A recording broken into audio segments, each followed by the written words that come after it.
Are you a lifelong fan of General Hospital? Are you a new fan who wants to know more about the history of the show? Do you enjoy talking about the show with others? Do you find yourself yelling at the TV? Is your self-care an hour a day in Port Charles?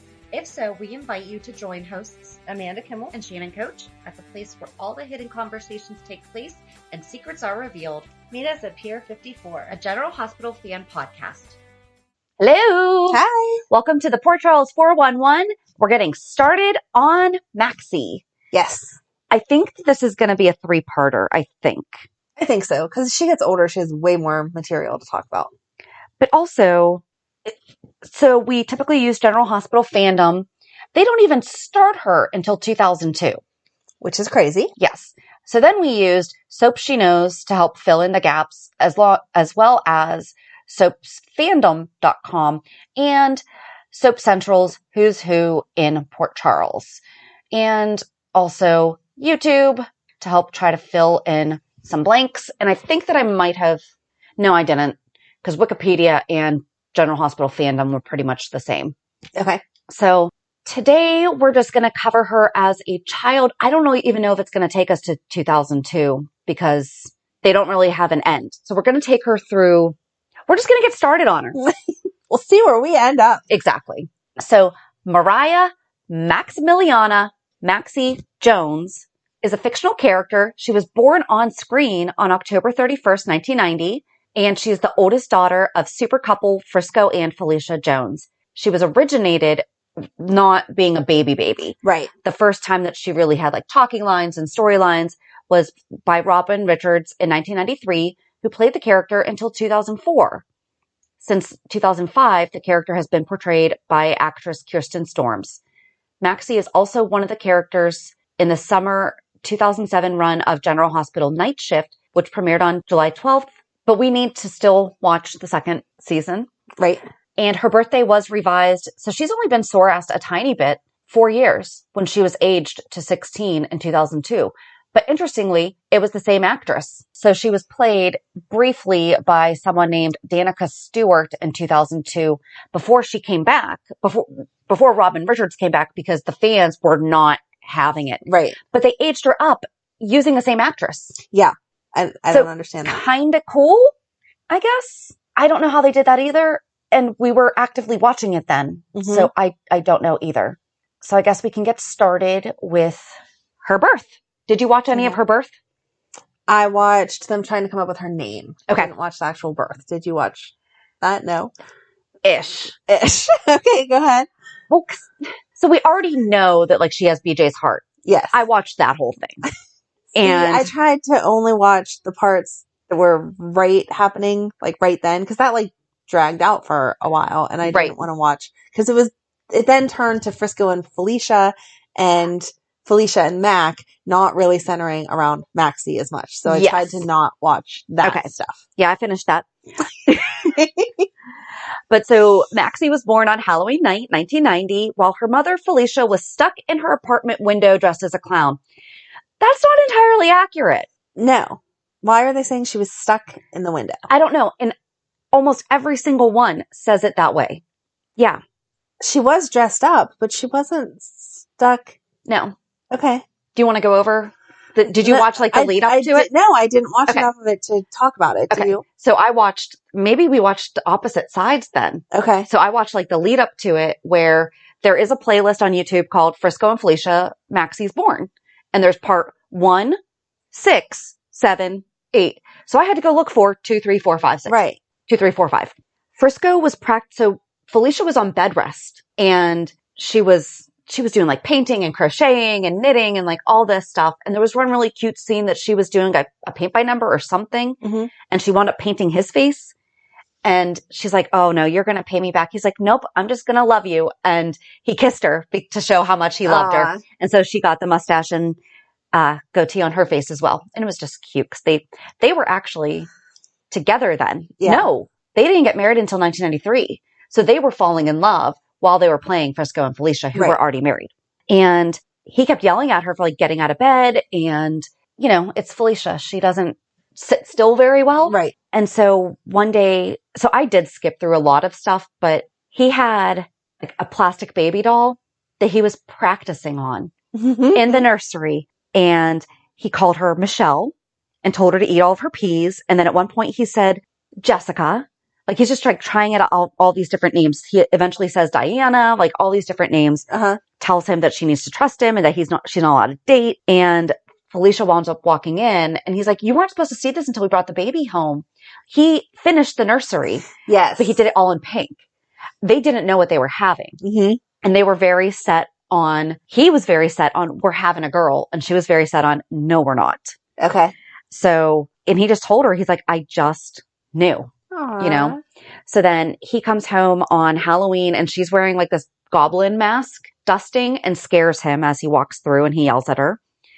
And she says that it's been a year since they got back together. So Halloween is also like their re-anniversary. Okay. But he finally gets her back into bed and she's bummed out because she's the only person that's not allowed to go out for Halloween.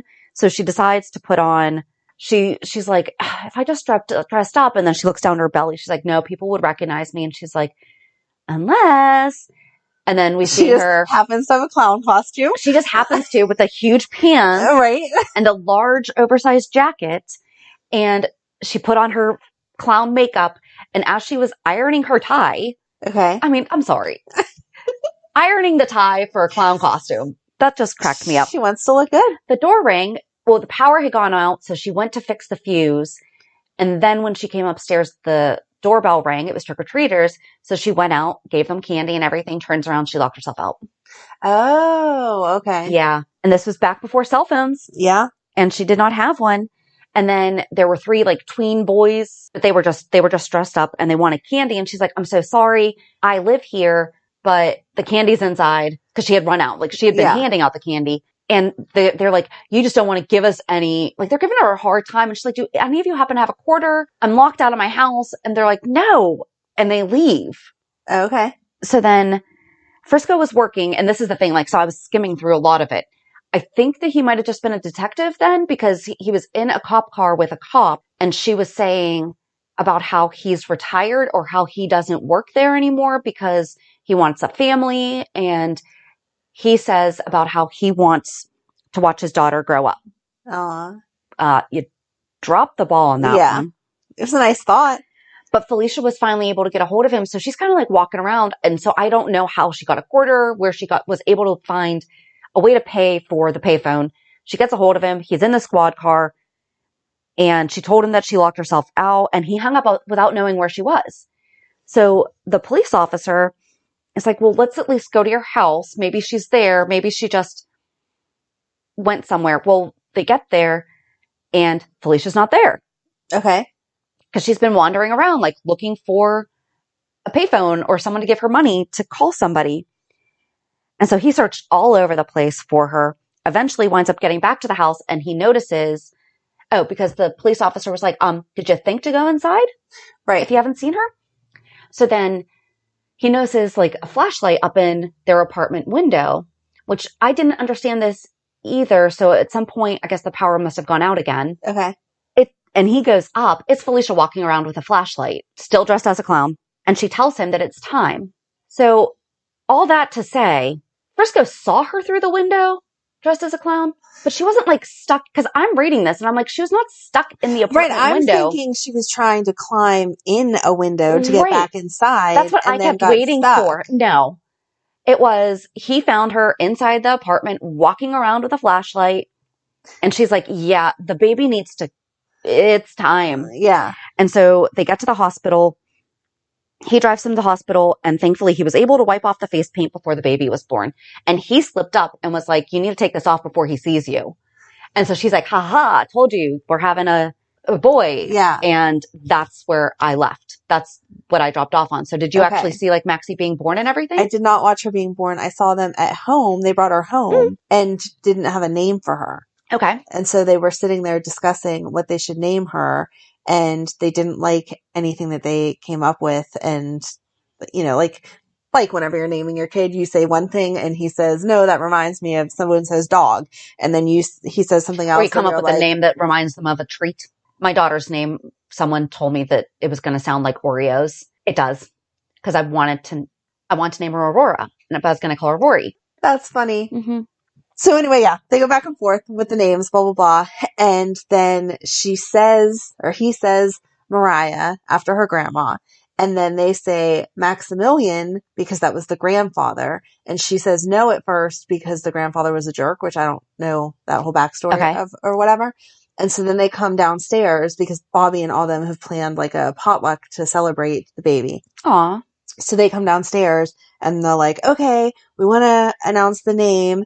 It's Mariah Maximilia Jones, but we're going to call her Max. They did not start out with Maxie. It was just Max. And everyone in the room, Sean was there and Tiffany was there and Bobby was there. And that's the weird part of them aging her up is BJ was there and BJ is like 4 older than her, 5 right? And is like, what's the baby's name? Blah, blah, blah. Like she's full on speaking parts. And then just a couple years later, they're the same age. It throws me off. Well, because they had to have sore assed her then when in 1994, which we'll get to in a minute, because she was about the same age as BJ then.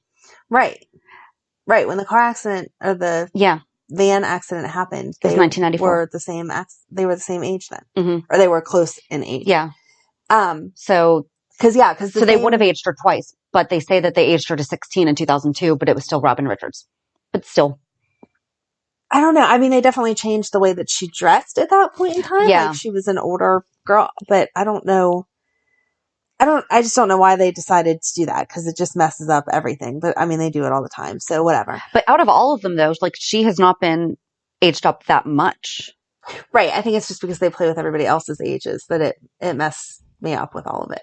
So, anyway, yeah, they announced the name that they're going to call it Max, and Tiffany right away is like, hi, baby Maxie. And Frisco is like, no, it's Max. We're going to call her Max. And all of them, it shows Tony and Bobby in the kitchen, like getting food together. And he says how happy he is to have a niece and whatever, but he hates the name. And Bobby's like, yeah, I don't know what they were thinking either. And so it like went forward from there. So it's because of Tiffany. Tiffany was the first one. I don't know what officially changed it to Maxie, but Tiffany was the first one to say, yeah, Maxie, not Max.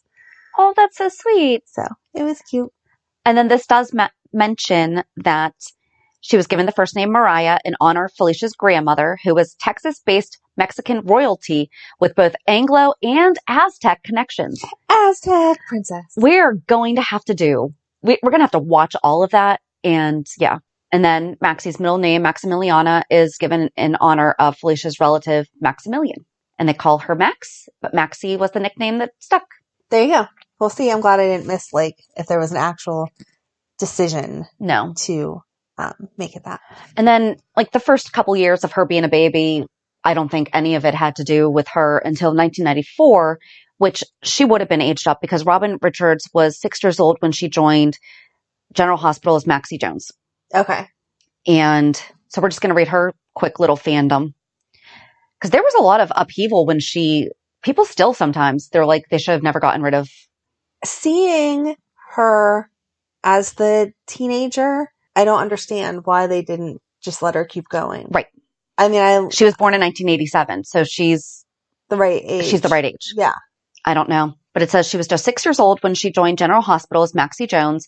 Richard played the role until late 2001 when the show decided to recast with Danica Stewart, but Stewart was short-lived in the role and Richards would eventually return. In 2004, Richards was again let go from the show and would eventually be recast with Kirsten Storms. Richards' last acting credit was a 2006 episode of Veronica Mars. Again, so weird. So many General Hospital people were on that show, including Spinelli. Yep. Richards went on to attend college majoring in business economics and now works in that field. And she got married to Jess Parker on August 20th, 2011. And she won the Young Star Award for Best Young Actress Daytime in 1998. Aw. So, because I mean, she's the first person I think of when I think of Maxie Younger, it's Robin Richards. Oh, absolutely. But she actually started the role in 1994. Yep. In 94, Maxie becomes seriously ill and needed a heart transplant to save her life.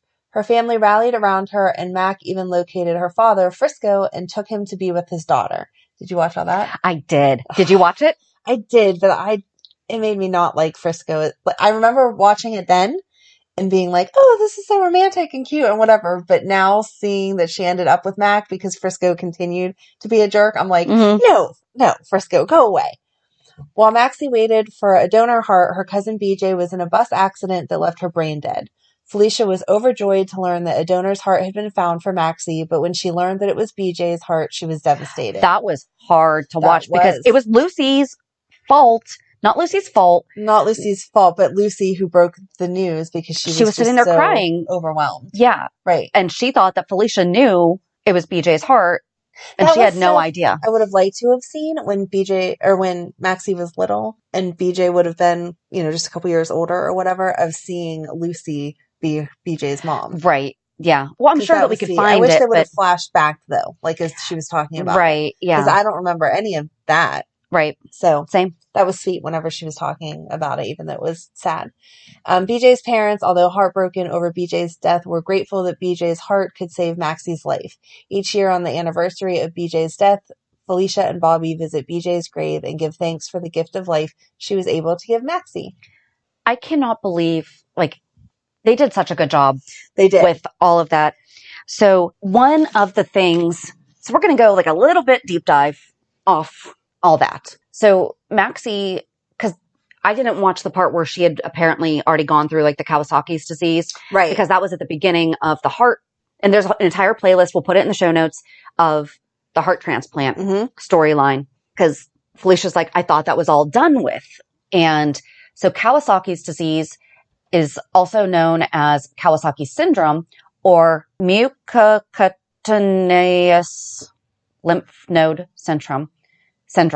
God bless all you medical professionals. Right. Is the most common cause of acquired heart disease in children in developed countries. Huh. Yeah.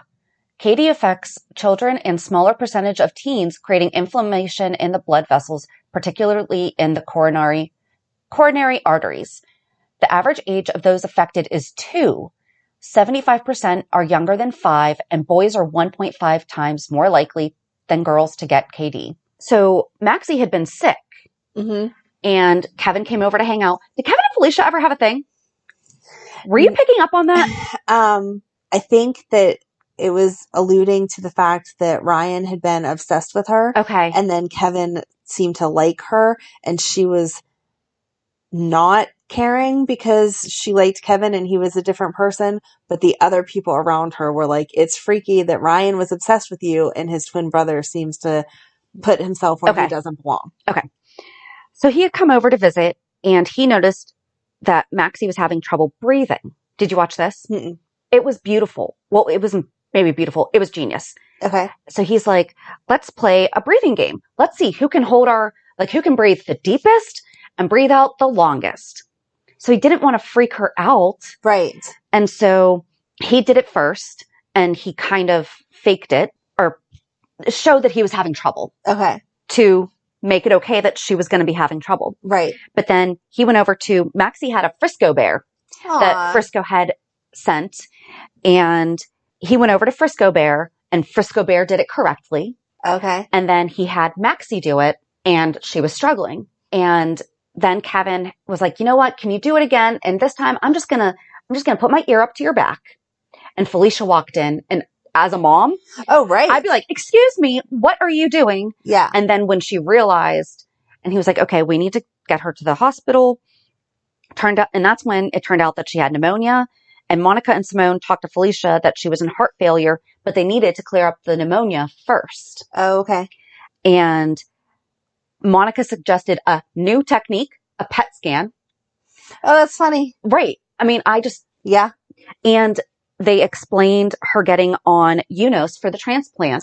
And it was great because they had the great conversation about it. So they did like we've talked about so many times, there's so many things that they bring great awareness to. Yes. And at one point, I forget where it was, but Felicia said something about how could people be so selfish and not be an organ donor or something like that. And I forget who it was that corrected her. Didn't correct her, but just said, at the time, people are not thinking, or they might have misinformation, but people aren't thinking that they could potentially do this. And then if they haven't made the choice, the families have to make it and they're in such grief. Right. That they don't think with that mindset. Right. And so at that moment, Felicia said, she goes, I want to be an organ donor. And if something happens to Maxie, I want her organs to be donated to help others. And she looked at Mac and he's like, I've already signed up when I went to the DMV to get my license. Okay. So but it was definitely a PSA, but they did a really good job of keeping it like a natural conversation, but also not shaming people who aren't, and just getting the information that it's not necessarily selfish. I mean, I'm an organ donor personally because they're not going to leave you for dead. Yes. They don't check your license to see if you're an organ donor first. They just go to help you. Right. But I have it like just a whole other, I'm not going to need it anymore. Right. So, but this was also going on while Robin was getting in trouble with Stone when she got arrested for drunk driving. Like Mac came to the hospital and was all upset. Okay. But and he quickly said to Felicia, I just had to pick up Robin from the police station. It's while Maxie was in the hospital. Okay. And so I don't know if they still do this, but like Maxie was behind that plastic sheet and everything, and she had to be zipped up. So she couldn't even like hug her mom, and she kept crying to her mom, and she was like, please take it away. Please take it away. Aww. Little Robin Richards isn't amazing. At 6 years old, she is sitting there crying. Yeah. And it was like a child. She was a child, obviously, but you know what I mean. Yeah, right. It's like it was really happening to her, and she was doing an amazing job acting. So then they found out that Maxie has small p blood factor. I could not find what that means. So if you're in the small b. Well, let's check that on Google then. Small b blood. Well, that still doesn't say anything. I thought there was just like something in her blood. Like, you know how like they do the ROGAM testing and everything when you're pregnant? Like I thought there was something like that there was something either missing in her blood or she didn't have it or whatever. But so they tested her blood and she has this small something, either P or B factor. And so they had to do the blood testing, and Tony got tested. He had BJ tested. Felicia got tested. Matt got tested. And then Sean Donnelly was visiting and mentioned, and Felicia was like, well, where's Frisco? And he's like, I can't tell you, but if you go to if someone were to go to Washington, D.C., they might be able to tell you. Yeah. And Mac volunteers to go. Such a good boyfriend. He's 1,000%. We've said it a million times before. He's 100% about the kids. He's like, no, if this is going to save Maxie's life, I'm going to go. So he winds up going to Somalia. To get him. And then there's all these things. And Frisco's like, you better have a good reason for being here. He's like, yeah, your daughter. Right. Exactly. No, I just came to visit. Shut up. But did you watch those? I saw like the tail end, and then it went back into when they were in a plane, and Frisco pulls out a picture of him holding baby Maxie, saying that it's his good luck charm. Maxie pulls out a picture with him, Felicia, and Maxie now, and says, yeah, she's grown up to be quite the lovely little lady, quite the little beauty, and told him that he could keep that because he has a copy. Oh. So, but he did it. It was definitely like a backhanded. Yeah. But he's like, seriously, you're not going home to that daughter.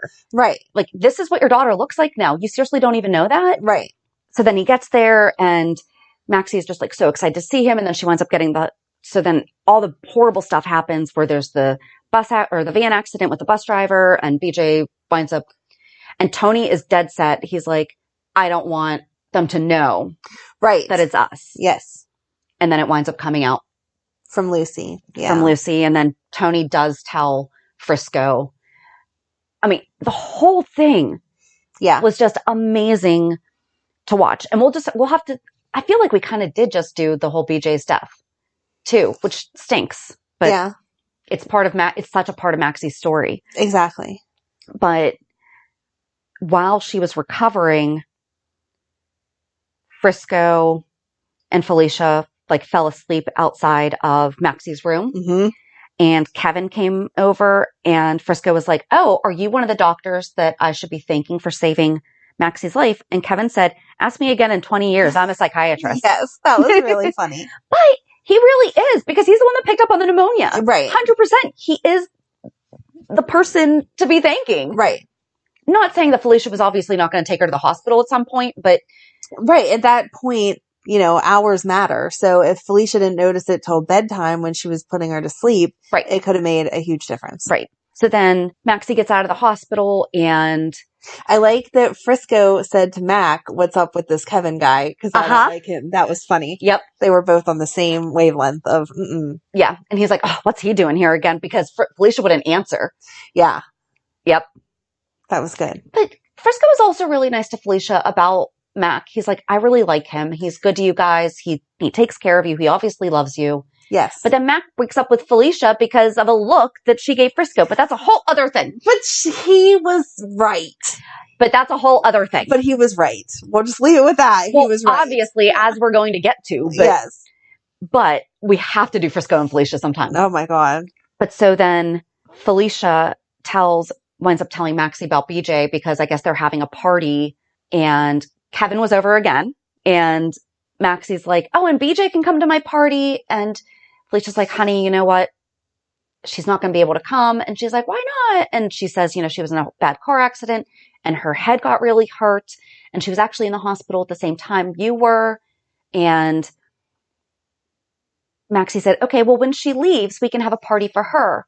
And Felicia says, well, she did leave, but she went to heaven. And Maxie immediately said, and started crying. She's like, but if she went to heaven, that means she died.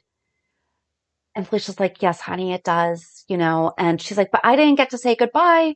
And then Felicia tells her that BJ did get to say goodbye to her in a very special way and that her new heart was BJ's heart. And Maxie's like, did I at least thank her? Aww. But Robin Richards was amazing during this again. Can we go back? I don't think she won an award for her acting because the one that we just said was 1998. Yeah. She was robbed in 95. Yeah. I don't care who else. Tell me who actually won in 1995 because I don't believe that they had a better story. Right. But it was heartbreaking to watch that but it was really good too because the way that Felicia explained it was very good. It was very age friendly, but to the point. Yeah. She didn't sugarcoat it. Right. She was you can't lie to your BJ's kids. died. You have her heart. Yeah. So. Did you cry? How much did you cry? Is a better question. I oddly did not. Oh, okay. But I think it's because I was more panicky on, I need to get through this. Oh, okay. I teared up a little, but I didn't cry. Yeah. But I also feel this, the next paragraph says, fans consider that the most heartbreaking scene on General Hospital is when BJ's father, Dr. Tony Jones, laid his head on Maxie's chest and listened to his daughter's heartbeat within his niece. I've seen that scene so many times. And even though I've seen Stone die a million times, watching him lead up to it, this was different. This was different because I knew. Yeah. But I also knew the whole thing already. Right. Whereas with Stone, there was a lot of stuff I didn't know. Right. And that's the thing too, because Monica was operating on Maxie and Tony wanted to scrub in. Yes. And she's like, no. And he's like, I don't want to. He's like, I just want to be there. And she's like, you cannot even be in the room. Right. No. And this is when Bobby was cheating on Tony. It's right before they find out that BJ is in this horrible accident, Tony catches Bobby in the hallway with Damian Smith. Mm-hmm. Mm-hmm. Mm-hmm. So they were all dealing with a lot of crap. They were. And as much as it was not helpful during the circumstances, I liked the fact that he didn't just forgive her and fall back into her. He was nope. They're like, well, you should be with your wife. Nope. She doesn't want to be with me. She can be somewhere else. Or they came down to her and said, where's Tony at? And she was like, he doesn't want to be with me. No, he doesn't, because you were cheating on him. So sorry. No, but they did. And it was just, and he was Bobby was resistant to give BJ's heart because she was quote, still breathing, and Tony's like, you are a nurse. You know that she is dead. Right. And Tony was like, and it went and double checked the blood type first before even suggesting it. And then when it happened, but it was beautiful. It was. They really did a good job with that storyline. Yeah. And then she gets out of the hospital and a couple months later, they're at the nurses' ball and Felicia was performing dressed up as a clown to some song about April showers. I don't know. I wasn't really paying attention to it. Okay. But Maxie winds up going up on stage with her and Bobby's watching off to the side and she's like, that's BJ's heart dancing on the stage. Aww. So it was like, I'm really glad that Bobby and Felicia were able to work through all that together because Felicia lost it. Oh yeah. She was like on the floor crying. She was like, she cannot, like, this is not happening. So that was good. That was good. That was good. And that's really all the stuff that like we have serious details about, because then it just gets into the next part. But that's like really all that Maxie had for storyline. Yeah, that was the only storyline. Did you watch in between here and where the next paragraph is going, though, of whenever Georgie was born? Nope. So, well, we watched that during the Luke stuff. Yeah, but I focused on just when Maxie was on screen. Okay. And it was super cute because, so it showed Felicia telling Maxie that she was pregnant. Okay. And she was like, is it going to be a brother or a sister? And she said, I don't know. It's going to be a surprise. And Maxie was like, maybe if it's a brother, then daddy will stay around because he'll want to be with like a boy.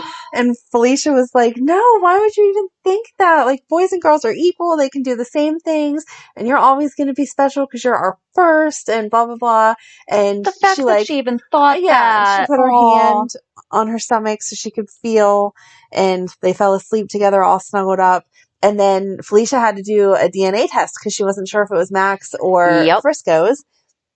And then whenever it came out that it was Frisco's, she was happy because Mac had like all these expectations that he was building up, and she knew that was not going to work out in that way. But then she was like, oh no, about telling Frisco because he'd been such a jerk already. So he finally did come back after Georgie was born, and he was trying to pretend like he was Mr. Dad or whatever, but he wasn't really being helpful. And so then he finally was like, you know, anything that you need, I'll do it. And her grandma was in town, and she was like, you know what? We could really use a shopping day and lunch. And so Maxie said, well, that's not fair that daddy's never here and he's going to get to stay home with the baby and I have to go to school. Can I stay here? And Felicia was like, yeah, I guess you can take the day off. Go ahead. And so her and Mariah went out to do lunch and shopping and whatever. And then Maxie's like, Daddy, you have to play with me. Daddy, you're playing, they didn't call it Barbie. She had a different name, but you're playing dolls wrong. And then the baby would cry and he would be like, I don't know what to do. And she's like, well, I can show you how to change a diaper. Like, it was so cute. And she played that like little girl scenes perfectly too of, you know, how kids are like, yeah, there's a baby, but pay attention to me. And right. I am just as important here. Exactly. And so then, Felicia came home and Frisco had called his friend from wherever he was on his last adventure over to help. And so that guy was helping. And he said to that guy, come on, you have kids. And the guy was like, yeah, so do you. You're two right here. Like, get in there, Dad. Nice. And so Felicia was like, well, how did the day go? Blah, blah, blah. And he was like, oh, it was fine. It was no problem. And Maxie spoke up and she was like, yeah, Daddy fell asleep on the couch. He was snoring and he didn't know how to, and the other guy was playing Barbies wrong with me too, because he was making the Barbies like, you know, rough and tumble women, and she's still playing like wedding dress. Right. And Frisco says to Maxie at one point, you know, it's the 90s. It's all about choices. Like, girls don't have to just get married. They can be doctors. They can be lawyers. They can this, they can that, blah, blah, blah. And she turns back to him and she was like, Mommy told me the 90s is all about women's choice. So like, this is what my Barbie wants to do. We're getting married. Exactly. So it was just women having a choice also means they can still want to be married. Exactly. Wow. So it was just really cute to see the kid scenes, and you know, she played those perfectly.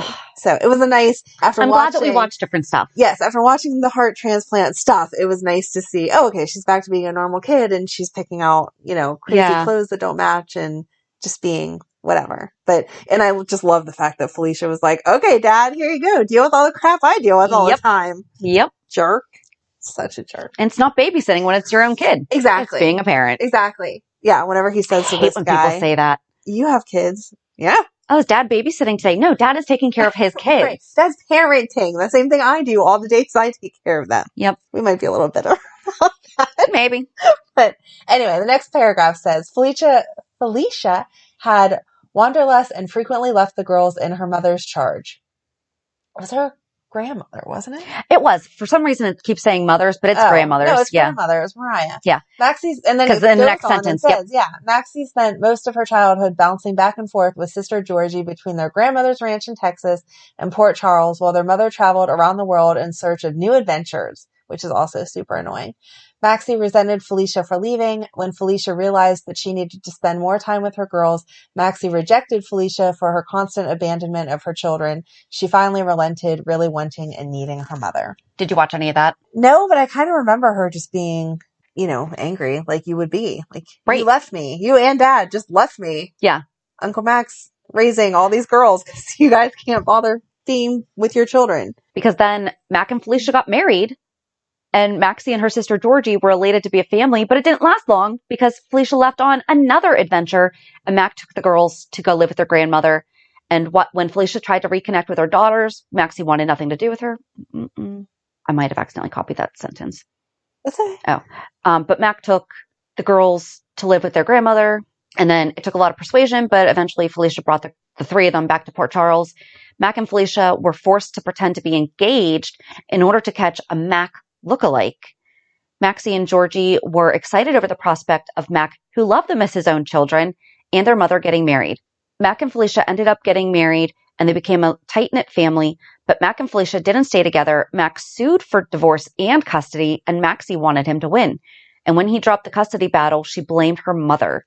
Mac raised Maxie and Georgie alone after Felicia left town to go undercover with Frisco after the couple reunited. So both of those paragraphs were taken from a couple different places, and I think that they might have been talking about the same thing. Yeah. So if it sounded redundant, probably was. But end story. Here's the thing. Mac is actually not their uncle. Right. Like anywhere. Right. He's just raised them. Yeah. He gets like the best dad award ever. He does. And then it just says that Maxie and her sister Georgie have been raised by Felicia and their stepfather Mac, although it's definitely just been Mac. Right. I'm like, no. Mostly Mac. Are we going with a different time? Because she wasn't around. Their father Frisco had little involvement with them. Although they kept Frisco's last name, both Maxie and Georgie have always considered Mac to be their father. And then it says that Maxie's tumultuous childhood led to troubled teenage years. Dun, dun, dun. That's where we're going to pick up next week. Did you see the beginning of the teen years, though? I went up to, when she had the crush on Lucky. Yeah. That was so cute. That's how I knew. I was like, wait a second. I was like, I think we need to stop here because that's...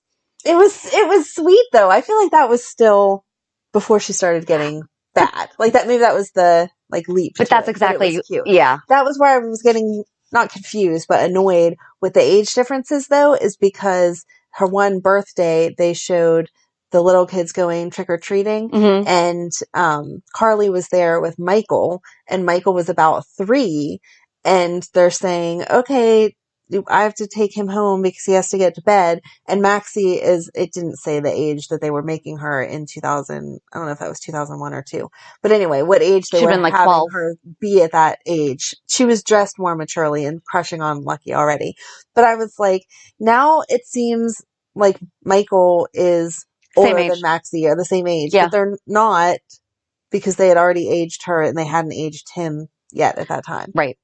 So. Well, it's the same thing that we talked about with the Cameron, Spencer, Emma situation. Right. Because there was a love triangle when they were little, but now Cameron's older. Yeah. And Lucas and Georgie were closer in age. I'm not saying that Georgie wouldn't have been older, but in my mind, she's not that old. She's still a teenager. Which I know is not right, but yeah. So that is the childhood. I guess we can say that's the childhood. There you go. Of Miss Maxie Jones. Next week we'll get started on, I guess next week we can do the teenage years, and then we can do the adult years after that.